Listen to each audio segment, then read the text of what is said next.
안녕하셨습니까? 1945년 그 태평양 전쟁이 막 끝났을 때 이런 한 일화가 있었습니다. 그때 전쟁을 승리로 이끌었던 이 메가더 장군이 일본 도쿄 땅에 처음 이제 발을 디뎠을 때 당시 도쿄 시민들이 구름대같이 모여들었습니다. 그 이유는 다름이 아니라 적국의 장군을 뜨겁게 환영하기 위한 것이었는데, 그때 메가더 장군은 수많은 군중들을 향하여 아주 유명한 연설을 남기게 되었습니다. 그는 이렇게 말했습니다. 온 세계가 지금 당면하고 있는 문제는 경제적인 문제입니다. 그리고 경제적인 문제는 군사적인 문제이고, 또 군사적인 문제는 정치적인 문제이고, 그리고 정치적인 문제는 정치가의 양심의 문제이고, 그 양심의 문제는 도덕적인 문제이고, 또 도덕적인 문제는 곧 종교의 문제입니다. 그리고 그 종교의 문제는 신학적인 문제입니다. 이런 말로 이제 연설을 마치게 되었던 것입니다. 그러니까 오늘날 지구상의 모든 나라들이 당면하고 있는 가장 중요하고 또 심각한 문제는 그 어떤 다른 데 있는 것이 아니라, 그것은 곧 우리 신앙적인 문제에서부터 비롯된다는 것이고, 또 이것은 영적인 문제라는 사실을 우리가 인정하게 되는 것입니다. 예일대학에 케이컨이라는 교수가 있는데, 이 전쟁의 기원이라는 책에서 그 직접적인 동기를 말합니다. 첫째는 인간이 가진 두려움 때문이고, 두 번째는 인간이 자기 자신만의 욕심과 그 만족을 추구하기 때문이고, 세 번째는 명예를 원하기 때문이다. 이렇게 이야기합니다. 그러니까 이 지구상에는 지난 3000여 동안 무려 3300여 차례의 수많은 전쟁이 있었는데, 사람들은 모두 다 겉으로 정의를 외치고 진리를 외치고 또 평화를 그렇게 외치지만, 사실은 인간 그 내면 깊은 곳에 감추어져 있는 인간 본연의 욕심과 만족, 우월감이 그 싸움과 전쟁의 직접적인 동기가 되고 있다는 것입니다. 또 이런 이야기가 있습니다. 어느 한 인디언 노인이 자기 그 어린 손자에게 인간의 삶에 있어서 아주 가장 소중한 것이 무엇인가를 이제 가르치게 되었는데, 이렇게 말합니다. 그 어린 손자를 앞에 놓고 인간의 마음속에는 늘 싸움이 일어난단다. 이것은 너무나도 큰 싸움이라서 마치 두 개의 늑대가 싸우는 것 같은데, 그 중에 하나는 악마 같은 놈으로서 이것은 분노와 질투, 슬픔, 후회와 탐욕, 교만이나 거짓, 그 죄의식, 이런 것들을 만들게 하고, 또 다른 하나는 선한 놈인데, 이것은 항상 사랑과 기쁨과 그 평화와 친절, 겸손, 용서, 뭐 이런 것들을 만들게 하고 있단다. 이렇게 얘기합니다. 그러자 그 어린 손자가 잠시 생각하더니 할아버지에게 대뜸 이렇게 물었습니다. 그럼 도대체 누가 이기냐고. 이때 할아버지는 힘주어 말합니다. 내가 먹이를 주는 놈이 이기는 것이다. 그러니까 우리 안에는 인간 본연의 모습들이 수없이 많이 자리 잡고 있는데, 우리가 어떤 마음을 붙잡고 사느냐에 따라서 우리의 삶의 모습이 크게 달라진다는 이야기입니다. 그러니까 우리 그리스도인의 삶을 한마디로 요약하자면, 우리는 이 세상에 살아가는 동안 수많은 영적인 거룩한 전쟁을 겪으며 살아가게 된다는 그런 결론에 도달하게 되는 것입니다. 그것이 우리의 인생입니다. 이 영적인 거룩한 하나님의 전쟁을 어떻게 대하고 또 대항하고 극복해 가느냐에 따라 우리의 인생의 향배가 크게 달라진다는 것입니다. 몽고메리라는 분이 쓴 전쟁과 역사라는 책이 있는데, 이렇게 말합니다. 전쟁의 진정한 적은 다름 아닌 인간 내면에 깊이 숨겨져 있는 야수와 같은 것이다. 이렇게 말합니다. 그래서 신약성경 야고보서 4장 1절은 이렇게 가르칩니다. 너희 중에 싸움이 어디로 다툼이 어디로 쫓아나느냐. 너희 지체 중에 싸우는 정욕으로 쫓아난 것이 아니냐 이렇게 가르칩니다. 그래서 우리가 겉으로 보기에는 모든 전쟁이 인간끼리 서로 싸우는 그런 전쟁 같지만 사실 이것은 어디까지나 죄와 악의 근원인 사탄과 싸우는 영적인 거룩한 하나님이 전쟁이 되고 있는 그런 모습이라고 얘기할 수가 있습니다. 성경에 기록된 전쟁을 포함해서 인간 역사에서 일어났던 모든 전쟁에 대한 대전제가 하나 있습니다. 그것은 하나님이 세상을 창조하신 이후에 인간의 타락으로 말미암아 죄악이 이 세상에 들어오고 이 세상은 여전히 아직까지도 사탄이 지배하고 있는 어두운 세상이 되어 있는 것입니다. 그래서 사탄은 계속해서 이 세상에 침투하여 사람들에게 악한 영향력을 행사하고 하나님의 나라를 파괴해 가고 있는 것입니다. 그렇기 때문에 그 모든 전쟁은 언제나 하나님의 백성들과 사탄과의 전쟁에서 비롯된 것이고 또 그 모든 전쟁은 하나님께 속한 거룩한 영적인 전쟁이 되고 있는 것으로 보는 것입니다. 구약의 이스라엘 백성들의 전쟁을 보더라도 그들은 항상 이 거룩한 전쟁, 이 성격을 가지고 전쟁에 임하는 겁니다. 하나님께서 크고 작은 전쟁에 직접 참여하여 싸우셨다는 것입니다. 그래서 전쟁에 임하고 있는 이스라엘 백성들에게 있어서는 그들과 지금 함께 참여하여 싸우시는 하나님을 의지하고 믿고 따르는 그런 절대적인 신앙의 필요가 요구되었던 겁니다.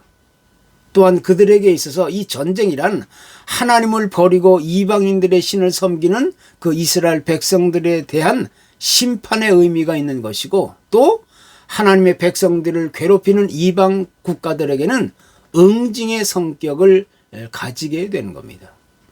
그렇기 때문에 그들은 모두 전쟁에 있어서 하나님과의 관계에서 벗어날 수 없고 또 하나님의 명령과 지시를 떠나서는 그 어떤 것도 기대할 수 없었던 겁니다. 그래서 전쟁이란 언제나 거룩한 하나님의 전쟁이 되었다는 사실을 우리가 다시 한번 깨닫게 되는 겁니다. 그리고 신약에 들어와서 이 전쟁의 개념은 물리적이고 군사적이고 또 정치적인 전쟁에만 머물러 있는 것이 아니라 이보다 더 큰 의미로 이 영적인 전쟁에까지 이르게 되었던 겁니다. 하나님께 속한 백성들이 사탄에 속한 이 세상과의 싸움을 영적인 전쟁이라고 강조하게 되었던 겁니다. 그래서 구약의 이스라엘 백성들이 거룩한 하나님의 전쟁에 임했던 것처럼 신약의 성도들 역시 하나님의 능력과 도움을 통하여 이 악하고 죄악으로 물든 이 어두운 세상을 영적으로 싸워 이겨가야 할 것을 강하게 가르치고 또 요구하고 있는 겁니다. 그렇다면 여기서 한 가지 의문이 생기게 됩니다. 하나님이 통치하는 이 세상에 왜 악한 일들이 계속 일어나고 또 왜 이렇게 고통스러운 참혹한 전쟁이 끊이지 않고 있는가? 그에 대한 대답은 바로 이렇게 말할 수가 있습니다. 이 세계 역사를 통해 이루어져 왔던 수많은 전쟁의 원인은 우리 인간의 욕심 때문이고 또 하나님께서는 이러한 크고 작은 인간의 전쟁 속에서도 언제나 당신이 계획하신 뜻과 섭리를 이루어가고 계시다는 사실을 우리가 보게 되는 겁니다. 구약의 어린 다윗이 적국이었던 그 거인 골리앗과 마주대하여 싸움을 시작할 때 다윗은 아주 담대한 믿음과 신앙으로 골리앗에 나가서 이렇게 선언합니다. 여호와의 구원하심이 칼과 창에 있지 아니함을 이 무리로 알게 하리라. 전쟁은 여호와께 속한 것인즉 그가 너희를 우리 손에 붙이리라. 그 어떤 전쟁이라도 하나님의 허락이 없이는 이루어질 수 없다는 것이고, 또 그 전쟁의 결과 역시 전부 하나님의 주권 아래에 있다는 사실을 다윗은 선언했던 겁니다. 그런데 이러한 전쟁의 역사적인 개념보다 우리가 더 깊이 깨달아야 할 교훈이 있습니다. 전쟁은 그저 단순하게 어떤 정치적인 것이나 지리적인 것, 또 물리적인 힘에 의한 것이 아니라 영적인 관점에서 봐야 한다는 사실을 우리가 요구받게 된 겁니다. 신약성경 에베소 6장에서도 우리의 싸움은 혈과 육에 대한 것이 아니요 정사와 권세와 이 어둠의 세상 주관자들과 하늘에 있는 악의 영들에게 대함이라, 이렇게 크게 강조하고 있습니다. 그러니까 전쟁이란 우리 눈에 보이는 단순한 물리적인 충돌이나 싸움과 다툼이 아니라 이것은 어디까지나 하나님과 사탄 사이에서 벌어지는 거룩한 영적 전쟁이라는 사실을 성경은 암시해 주고 있는 겁니다. 그러니까 싸움과 다툼의 근본적인 원인은 우리 인간이 자기 자신의 정욕을 다스리지 못해서 일어나는 결과이고, 또 하나님께서는 언제나 그 죄를 다스리는 하나의 수단으로서 전쟁을 허용하시게 된다는 이야기가 된 겁니다. 사실 따지고 보면 지리적으로나 군사적으로 또 상업적으로 이스라엘 나라만큼 중요한 지역이 세상에 또 없습니다. 그래서 이 땅은 인간의 역사가 계속 이어져 내려오면서 오랫동안 충돌하고 갈등을 겪고 싸움과 분쟁이 오늘날까지 끊이지 않고 있는 것입니다. 사람들은 언제나 그 땅을 먼저 빼앗기를 원하고 소유하고 또 자신들의 이익을 얻기 위해 그렇게 참혹한 충돌과 분쟁과 전쟁을 이어가고 있는 겁니다. 그래서 이와 같은 상황을 성경적인 관점에서 본다면 하나님께서 자신의 뜻을 이루어 가기 위한 물리적인 수단이라고 해석할 수 있는 것이고, 또 이것은 잘못된 길을 가고 있는 하나님의 사람들을 위한 징계의 수단이라고도 말하게 되는 겁니다. 그리고 더 나아가서 하나님의 사랑과 그 뜻과 섭리를 이루고자 하는 하나님의 적극적인 표현이라고 우리는 믿게 되는 것입니다. 이것이 바로 성경적인 세계관이라고 얘기하는 거예요. 우린 이것을 가리켜 거룩한 하나님의 전쟁이라고 이제 이야기하게 되는 겁니다. 세상의 많은 사람들은 우리 그리스도인들이 말하고 있는 이 영적이라는 말을 전혀 깨달아 알지 못합니다. 아니, 영적이라는 말에는 아예 관심 갖기를 꺼려하거나 영적이라는 단어에는 아예 귀를 닫고 무관심으로 일관한다 해도 과언이 아닐 것입니다. 한마디로 세상 사람들은 영적으로 무관심하고 무지한 상태에 놓여 있는 것이 오늘의 현실입니다.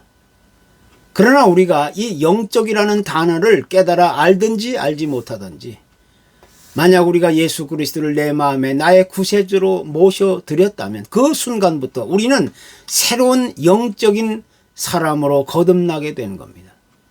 그래서 옛사람은 십자가 아래서 죽고 그리스도로 말미암아 새롭고 영원한 영적인 생명으로의 출발을 시작하게 되는 겁니다. 그때부터 우리는 진정한 영적인 사람으로서 세상을 변화시키며 살아가게 되는 겁니다.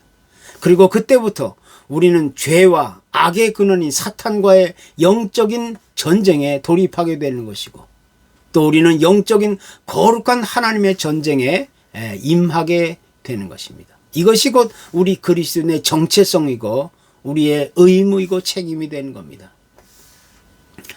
예수님께서 십자가 위에서 이기셨다 이렇게 얘기하는 것은 어떤 물리적인 힘에 의해서 상대를 물리쳤다는 이야기가 결코 아닙니다. 이것은 거룩한 하나님의 전쟁, 사탄과 마귀의 권세를 이기셨다는 것을 직접적으로 보여주고 있는 것입니다.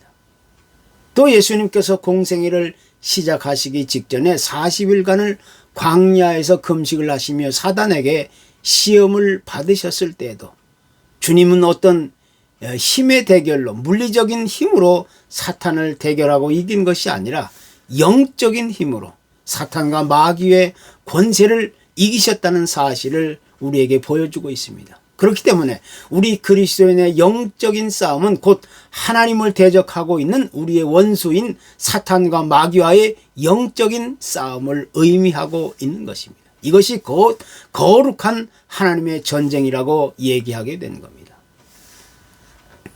사탄과 마귀는 자기 나름대로의 아주 묘한 지혜와 전략을 가지고 또는 엄청난 위력과 권세를 가지고 이 세상과 세상 사람들에게 접근하고 엄청난 그런 영향력을 행사하게 되는 겁니다. 그러면서 자기들의 소원인 하나님의 나라를 파괴시키고 사람들을 죄와 어둠의 세력으로 물들게 하고 그것으로 끌고 가려는 것입니다.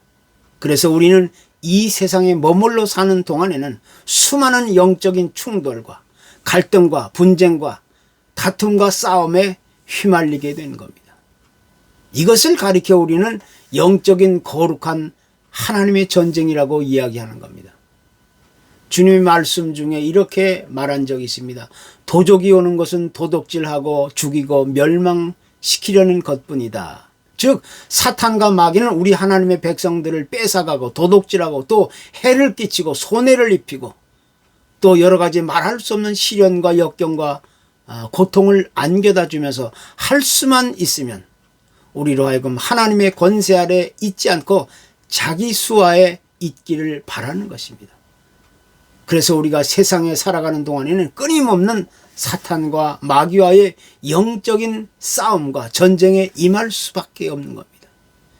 이 영적인 거룩한 하나님의 전쟁터는 우리의 가정이나 일하는 일터나 직장이 될 수도 있는 겁니다. 또 우리가 몸담고 있는 어떤 모임이나 크고 작은 공동체가 될 수도 있는 것입니다. 또 나와 관계된 어떤 특별한 대상이 될 수도 있는 것이고 혹은 내가 가장 아끼고 사랑하는 사람이 될 수도 있는 것입니다. 그렇기 때문에 이제 우리는 정신을 차리고 깨어 기도함으로 영적인 힘을 키우면서 이 거룩한 하나님의 전쟁에 임할 수 있어야 하는 겁니다.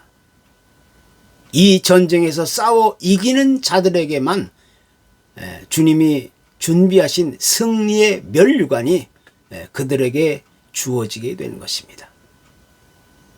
감사합니다.